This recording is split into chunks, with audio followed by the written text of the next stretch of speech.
There were a couple of things that piqued my interest in Janitor Bleeds. First off, it's a short-form horror game, and secondly, this retro look.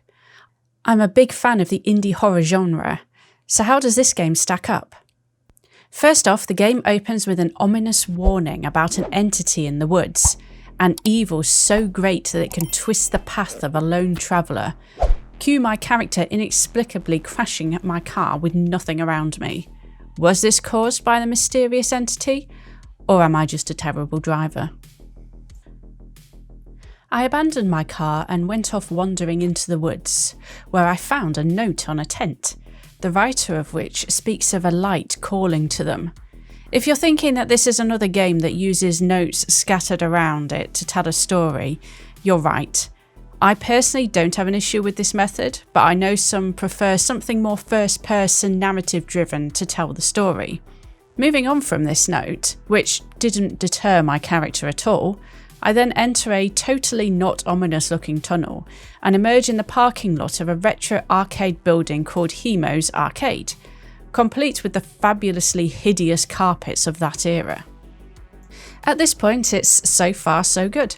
The game feels ominous and the retro-style PS1 graphics aren't too harsh on the eye. I also like that when the entity was nearby, the screen glitched like an overused VHS tape. Once inside the building, I discovered the janitor game hidden away in a storage cupboard near the toilets. While playing the game, I accidentally released the entity, which pursued me throughout the course of the game.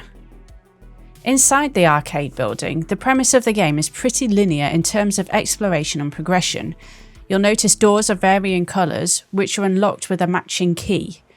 The game does make sure that you can only access the areas that you need to at any given time, so there isn't really much danger of getting lost or confused about where to go. But as you unlock more and more of the map, you're able to return to previous areas and find some secrets. Specifically, I'd keep a lookout for teddy bears.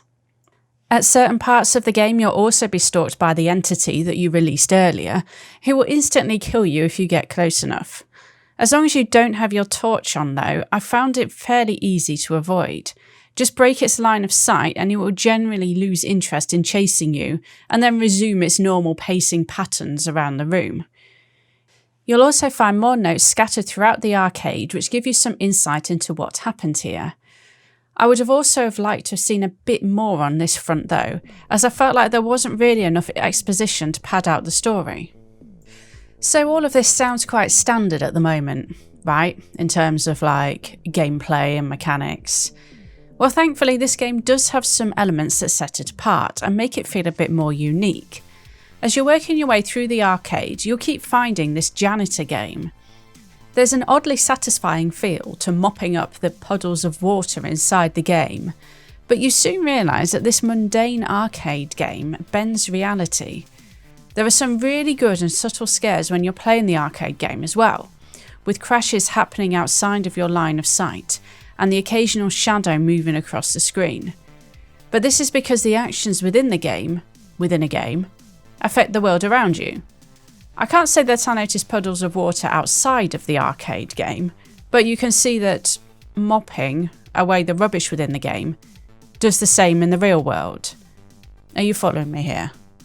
As you unlock more and more of the arcade building and delve further into the janitor game, things take even more of a turn for the sinister, with some great visuals during the reality bending sections, where the world around you changes as you play more of the game. Once you've unlocked everything and are ready to proceed into the depths of Hemo's Arcade, the game warns you that you're about to go past the point of no return. Without spoiling too much, you're then faced with a couple of boss fights, both of which I found pretty easy. As mentioned with the game's AI earlier, it's not the brightest, so any potential boss fights against it were never going to be that much of a challenge. The game does have at least 2 endings though. At least that's how many I've unlocked at the time of writing this. So this is a big thumbs up from me, and did make me want to go back in and replay it afterwards. I do have a couple of criticisms though. The game is short, almost by too much. I know I said at the beginning that I like a short form horror game, which is true. I just felt like this could have been longer. The game takes up to 2 hours to complete, and considering the demo wasn't far short of an hour, this is why I thought there would be more to it. I personally would have liked to have seen more lore and longer and more complex boss fights. Secondly, the game does have some performance issues. Looking at the Steam reviews, you'll notice that a lot of people are saying the game is poorly optimised.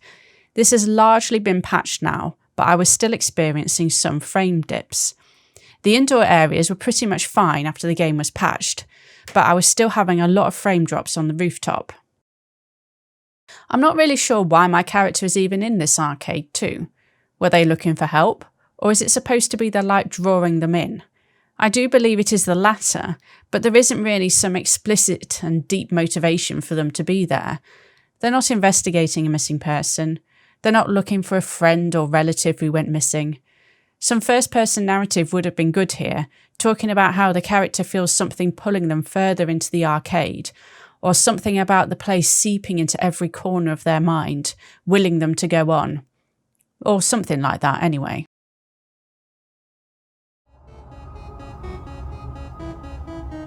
Now that the game is optimised a bit more, the experience of playing it is fun, if not a little short. For the price, I would have liked to have seen more, but there is some replay value in unlocking all the secrets and getting the different endings. The visuals are also great, especially when you get towards the end of the game, so I won't spoil anything there. The premise is intriguing and the main selling point of the game. I just would have liked to have seen a bit more of this game within a game. If you like this video, please do consider subscribing, and please do leave any game recommendations in the comments for me to review.